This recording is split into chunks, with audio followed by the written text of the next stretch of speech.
ابھی آج جو ہم لوگوں نے پہلی تراویح میں 1.5 پارہ سنا، اس کا خلاصہ مختصراً یہ کہ سورہ فاتحہ میں چند باتیں بیان کی گئیں۔ شروع میں اللہ تعالیٰ کی وحدانیت ہے، پھر بندہ اس بات کا اقرار کرتا ہے کہ اللہ ہم تیری عبادت کرتے ہیں، تجھی سے مدد مانگتے ہیں، پھر دعا کرتا ہے اللہ کی بارگاہ میں اللہ کو سیدھے راستے پہ چلا۔ سیدھا راستہ کون ہے؟ پھر اس کی وضاحت ہے کہ سیدھا راستہ ان کا جن پر اے اللہ تو نے انعام کیا ہے۔ تو سورہ فاتحہ میں ایک آیت بہت توجہ کی طالب ہے، وہ ایاک نعبد و ایاک نستعین۔ اے اللہ ہم تیری ہی عبادت کرتے ہیں اور تجھی سے مدد مانگتے ہیں۔ تو اس آیت کو عام طور سے غیر پیش کر کے ہمارا مذاق اڑاتے ہیں، بولے نماز میں تو بول رہے ہو، قرآن میں بھی کہا جا رہا ہے اے اللہ ہم تجھی سے مدد مانگتے ہیں، پھر انبیاء کرام سے کیسے استعانت کر سکتے ہیں، ولیوں سے کیسے مدد مانگ سکتے ہیں؟ حالانکہ سورہ مائدہ ابھی آئے گی، وہاں پر اللہ تعالیٰ نے خود فرمایا ہے انما ولیکم اللہ ورسولہ والذین آمنوا۔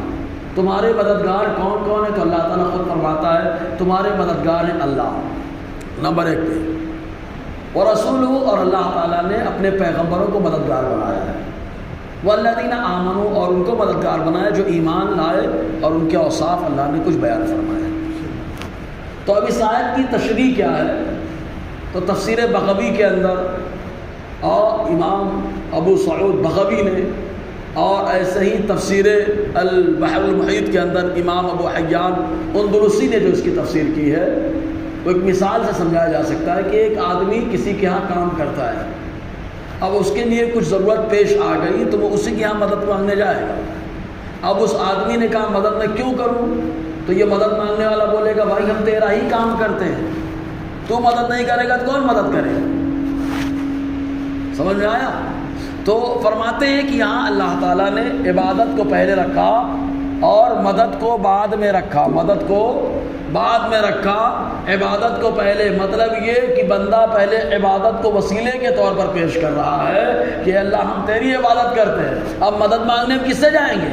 تو اے اللہ تجھی سے مدد مانگتے ہیں۔ تو یہاں وسیلہ بالاعمال کا ذہن دیا گیا ہے، اور اللہ تعالیٰ نے اس کی بارگاہ میں دعا کرتا ہے اللہ سیدھے راستے پہ چلا۔ کن کا راستہ؟ جن پر تو نے انعام کیا۔ کس پر انعام ہوا؟ انبیاء کرام پر، انعم اللہ علیہم من النبیین والصدیقین، صدیقوں پر یعنی سچوں کا راستہ، والشہداء شہیدوں کا راستہ، والصالحین اور نیکوں کا راستہ۔ یہ سچا راستہ ہے۔ جس جماعت کی تائید میں انبیاء کرام کے کردار ہو، ان کی تبلیغ ہو، صدیقین کا کردار اور تبلیغ ہو، اور ساتھ ہی ساتھ شہداء کا انداز شہادت ہو، اور ساتھ ہی ساتھ صالحین اور نیکوکار پائے جاتے ہوں، وہ جماعت کامیابی والی جماعت ہے۔ پھر اس کے بعد سورہ بقرہ کا آغاز ہوتا ہے۔ بقرہ مانے ہوتا ہے گائے، حالانکہ 2.5 پارے میں سورہ بقرہ، اور ایک ہی واقعہ ہوا لیکن بڑا اہمیت کا حامل ہوا، جس کی وجہ سے پوری سورت کو سورہ بقرہ یعنی گائے والی سورت کہہ دیا گیا۔ ہوا کیا تھا معلوم؟ حضرت موسیٰ علیہ السلام کے زمانے میں ایک آدمی نے مال کے لالچ میں اپنے بھائی کو مار ڈالا، چچا کے لڑکے کزن کو، اور مار کر کے دروازے پہ لے جا کے جو شہر کا مین دروازہ تھا چھوڑ دیا، اور رات میں بھاگ آیا۔ سویرے خود ہی دعویٰ کرنے لگا ہمارے بھائی کو کس نے مارا، ہمارے بھائی کو کس نے مارا۔ معاملہ پہنچاتے موسیٰ علیہ السلام کے پاس، تو موسیٰ علیہ السلام نے کہا ایک گائے ذبح کرو، اور ذبح کرنے کے بعد اس کے دم سے مارو یا کسی بھی حصے سے مارو، اللہ مردے کو زندہ فرمائے۔ بات اصلی واقعہ ہے، وہ ایسے ہی کیا گیا، گائے ڈھونڈ ڈھانڈ کے لائے، ذبح کیے اور مارے، مردہ زندہ ہو گیا۔ فَذَبَحُوهَا وَمَا كَادُوا يَفْعَلُونَ، اور جب زندہ ہوا تو اس نے بتایا میرے بھائی نے مجھے مارا۔ تو کتنا پاورفل کہ اللہ نے گائے کے بدن میں اتنی تاثیر دے دی، اللہ تعالیٰ نے گائے کے بدن کے حصے میں اللہ نے اتنی تاثیر دے دی کہ مردے کو مارو تو وہ زندہ ہو جائے۔ ابے جب گائے میں اللہ اتنی تاثیر دے سکتا ہے تو اپنے نبیوں کے اجزاء میں اللہ نے کتنی طاقت عطا فرمائی ہوگی کہ مصطفیٰ پاؤں رکھے تو لفڑا بولنے لگے، سبحان اللہ، ہے نا، ہاتھ رکھ دے میں تو کنکری بولنے لگے، کھانا پاکی بولنے لگے، ہے نا. تو وہ گائے کا واقعہ بڑا اہمیت کا حامل ہے. اسی وجہ سے اس پوری صورت کو سورہ بقرہ یعنی گائے والی صورت کہا گیا. اب شروع میں کیا ہے؟ الف لام میم میں شروع میں صحابہ کرام کی خوب تعریفیں آئی ہیں، خوب تعریف. اس کے بعد پھر منافقین کی مذمت ہے زبردست. پھر اللہ تعالیٰ نے، چونکہ منافقین کس سے تعلق رکھتے تھے؟ عام طور سے یہودیوں سے. یہ لوگ تھے یہودی، لیکن جب حضور صلی اللہ علیہ وسلم آئے مدینہ تو ماحول اتنی تیزی میں پروان چڑھا بڑا ہوا، ان لوگوں کو ڈر لگنے لگا، تو ان لوگوں نے اپنے آپ کو بچانے کے لیے کلمہ پڑھ لیا. تو منافقین کے بعد یہودیوں کا ذکر ہے، مطلب بنی اسرائیل جو اصل ہے ان کی، بنی اسرائیل جو اصل ہے ان کا ذکر ہے. اور اللہ تعالیٰ نے ان کی کچھ خوبیوں کو بتایا، جیسے کہ حضرت موسیٰ علیہ السلام کے ساتھ جب تھے تو اس وقت اللہ تعالیٰ نے ان کے لیے من و سلوہ اتارا. اللہ تعالیٰ نے پتھر سے پانی نکالا موسیٰ علیہ السلام کے ڈنڈا مارنے کی وجہ سے. حالانکہ اللہ ڈائریکٹ بارش برسا سکتا ہے، پانی اتار سکتا ہے، پھر بھی ڈنڈے سے مار کے نکلوایا ہے.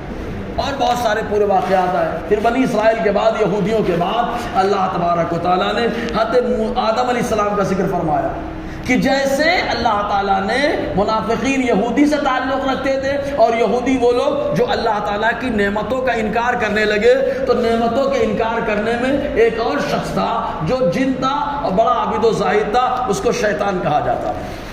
تو اس کا ذکر رکھا گیا کہ یہ بھی ناشکرا ہے. جنت میں رہا، بڑا عابد و زاہد تھا، بنا پیدا ہوا آگ سے، لیکن فرشتوں کے ساتھ رہتا تھا. خالی اللہ تعالیٰ نے فرمایا آدم کو سجدہ کرو، نہیں کیا.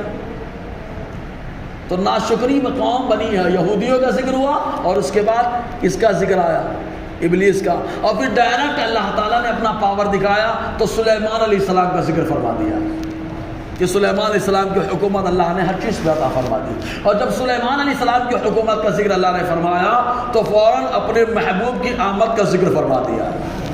اور کیسے فرمایا؟ حضرت ابراہیم، حضرت اسماعیل علیہ السلام کے ذریعے سے، ربنا وبعث فیہم رسولا منہم، اے اللہ ایک پیغمبر کو بھیج دے. سبحان اللہ، ہے نا.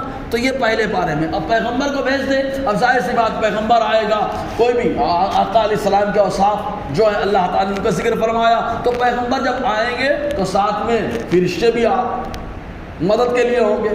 تو جب فرشتے مدد کے لیے ہوں گے تو فوراً جبرائیل کا ذکر آ گیا کہ جبرائیل کو مانتے ہو کہ نہیں مانتے ہو؟ کیونکہ یہودیوں نے کہا تھا ہم ان کو نہیں مانتے، ہمارے اوپر عذاب لے کر کے آئے ہیں.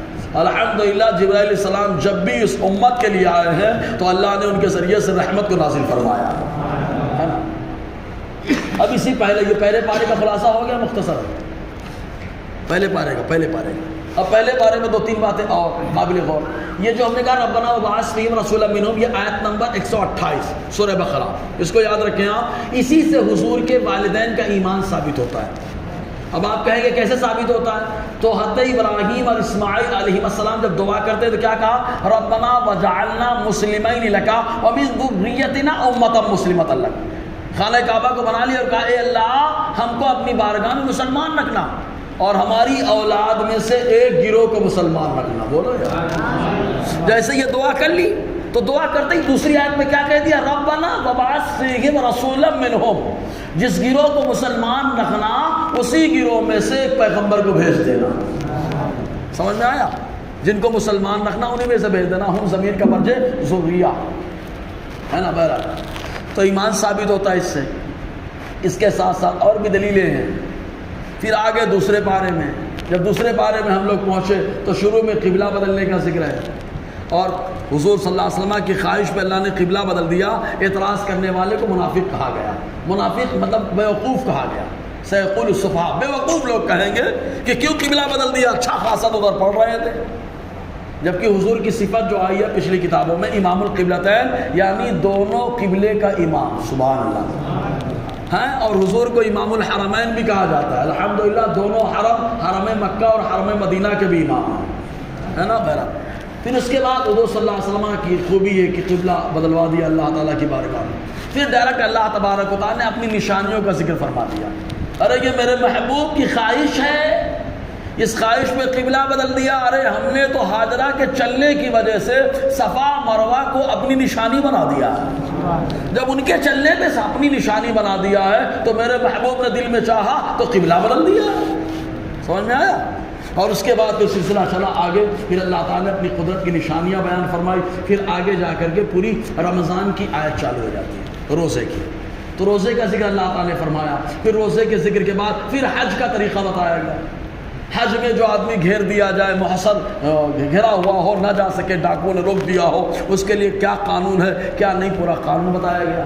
اور آخر میں جو ہم نے آیت سنی ہے وہ حضرت عبداللہ ابن سلام کے بارے میں آئی ہے، یا ایھا الذین آمنوا ادخلوا فی السلم کافۃ، اے ایمان والو اسلام میں مکمل داخل ہو جاؤ، مکمل۔ کیا معاملہ ہوا تھا؟ بنی اسرائیل میں حضرت یعقوب علیہ السلام کو اسرائیل کہا جاتا ہے، ان کا لقب ہے۔ یعقوب علیہ السلام نے منت مانی تھی، ایک بیماری تھی کہ اللہ یہ بیماری ختم ہو جائے گی تو مجھے اونٹ کا گوشت بہت پسند ہے، اس کا دودھ بھی پسند ہے، تو میں اپنا پسندیدہ کھانا نہیں کھاؤں گا، الا ما حرم اسرائیل علی نفسہ، وہ کھانا جو اسرائیل نے اپنے اوپر حرام کر لیا وہی حرام تھا، ورنہ کل طعام کان حلا لبنی اسرائیل۔ تو انہوں نے منت مان لی۔ تو حضرت عبداللہ ابن سلام جب ایمان لائے، یہودی تھے، بڑے عالم تھے، ایمان لائے تو انہوں نے کہا یار اسلام میں اونٹ کا گوشت کھانا کوئی فرض واجب تھوڑا نہیں ہے، اس کا دودھ پینا کوئی فرض واجب تھوڑا نہیں ہے، چھوڑ بھی سکتے ہیں۔ تو انہوں نے کہا نہیں کھاؤں۔ اللہ تعالیٰ نے فرمایا نا اسلام لائے ہو، اسلام میں جائز ہے نا، تو یا ایھا الذین آمنوا ادخلوا فی السلم کافۃ، اے وہ لوگ جو ایمان لائے اسلام میں مکمل طور سے داخل ہو جاؤ۔ اور اس سے پہلے ایک شریر منافق کا ذکر تھا جو بہت نقصان پہنچاتا تھا، حضور کے پاس آتا اور بڑی اچھی اچھی باتیں کرتا، اور جب جاتا تو صحابہ کے جانور کو زخمی کرتا، صحابہ کے باغوں میں جاتا درختوں کو کاٹتا، اور جا کھیتوں میں جاتا تو پوری فصل جلا دیتا، یہ سب تماشا کیا کرتا۔ تو اس کا بھی ذکر ہے، بہرحال انشاءاللہ اور آگے گفتگو رہے گی۔ یہ آپ کے 1.5 پارے کا خلاصہ، کچھ سمجھ میں آیا؟ اگر آئے تو تھوڑا زبان نہ زور سے بولنا۔ اللہ تبارک و تعالی ہم سب کو فیضان قرآن برکات قرآن سے